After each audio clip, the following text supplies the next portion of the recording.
Summer వచ్చిందంటే వడియాలు ఊరగాయలు హడావుడి మొదలైపోతుంది. ఊరగాయలు స్టార్ట్ చేసే లోపల నేను వడియాలు కంప్లీట్ చేస్తాను. ముందుగా మినప వడియాలతో ప్రారంభిస్తాను. మినపప్పు నానబెట్టుకుని దాంతో ఉల్లిపాయ వడియాలు ఏ విధంగా చేశాను ఈ వీడియోలో చూపిస్తున్నాను. ముందుగా దీనికి గాను నేను 3/4 కిలో మినపప్పు నానబెట్టుకున్నాను. 2 కేజీల ఉల్లిపాయలకు గాను 3/4 కిలో అంటే 750 గ్రాములు కానీ, ఒక 100 గ్రాములు తక్కువైన 650 గ్రాములు పప్పు తీసుకున్నా కూడా సరిపోతుంది. నేను 3/4 కిలో తీసుకున్నాను.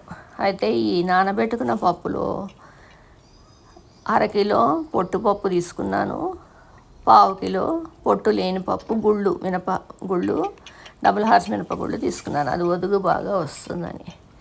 పొట్టుపప్పు తీసుకోవటం కష్టం అవుతుంది. ఈ పొట్టు తీసుకోవటం కొంతమందికి తెలియదు కూడా, ఈ పొట్టు ఎలా తీస్తారు అనేది.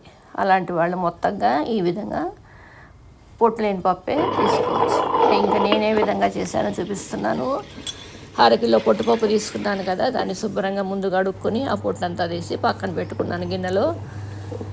తర్వాత ఈ పొట్టుపప్పుని ఈ విధంగా గ్రైండ్ చేసుకుని కొంచెం కొంచెం పొట్టు వస్తుంది అనమాట. ఆ విధంగా వచ్చేసిన తర్వాత దాన్ని తీసి ఆ పిండిని పక్కన పెట్టుకున్నాను. ఇప్పుడు అదేవిధంగా 1/4 కిలో పొట్టు లేని పప్పు నానబెట్టే కదా, అది కూడా గ్రైండ్ చేసుకున్నాను. ఇప్పుడు ఈ 2 మిశ్రమాన్ని కలిపేసుకోవచ్చు. ఇది కలిపేసుకున్న తర్వాత దీంట్లో సరిపడా ఉప్పు, జీలకర్ర, పచ్చిమిరపకాయలు గ్రైండ్ చేసుకుని ఈ పిండిలో కలుపుకోవాలి.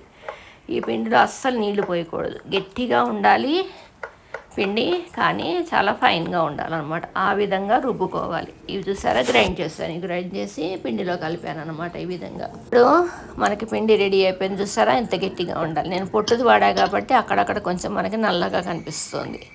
ఇది ఆరోగ్యానికి మంచిదే కాక చాలా గుల్లగా వస్తాయి వడియాలు. అందుకని నేను ఎప్పుడు పొట్టుపప్పుని ప్రిఫర్ చేస్తాను. ఏమో పొట్టు తీసేసి పక్కన పెట్టిన పొట్టుతోటి కొంచెం మినపిండి వేసుకుని చిట్టి వడియాలు పెట్టుకున్నాను అనమాట పక్కన. సరే, ఇంకా ఈ ఉల్లిపాయ వడియాలకు గాను 2 కిలోల ఉల్లిపాయలు సన్నగా తరుక్కుని నేను గ్రైండ్ చేసి పెట్టుకున్న పిండి మిశ్రమాన్నందని ఒక 100 గ్రాములు పక్కన పెట్టేసేసుకుని ఈ ఉల్లిపాయ మొత్తంలో కలిపేసేసుకున్నాను. ఆ 100 గ్రాములది నేను తీసి పెట్టిన పొట్టులో కలిపి దాంట్లో చిట్టి వడియాల్లాగా పెట్టుకున్నాను. ఆ చిట్టి వడియాలు ఆరోగ్యానికి చాలా మంచిది. పొట్టు చాలా మంచిది. ఆ ఫైబర్ ఉంటుంది చక్కగా దాంట్లో.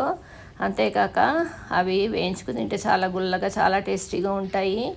పైగా వేపుళ్ళల్లో కూడా అవి ఆ వడియాలు వేసుకోవచ్చు అనమాట. ఇక్కడ చూపిస్తున్నాను చూసారా, నల్లగా కింద ఉన్నాయి, అవి చిట్టి వడియాలు అనమాట. ఇంకా ఈ ఉల్లిపాయలు మినపిండి కలిపేసేసుకుని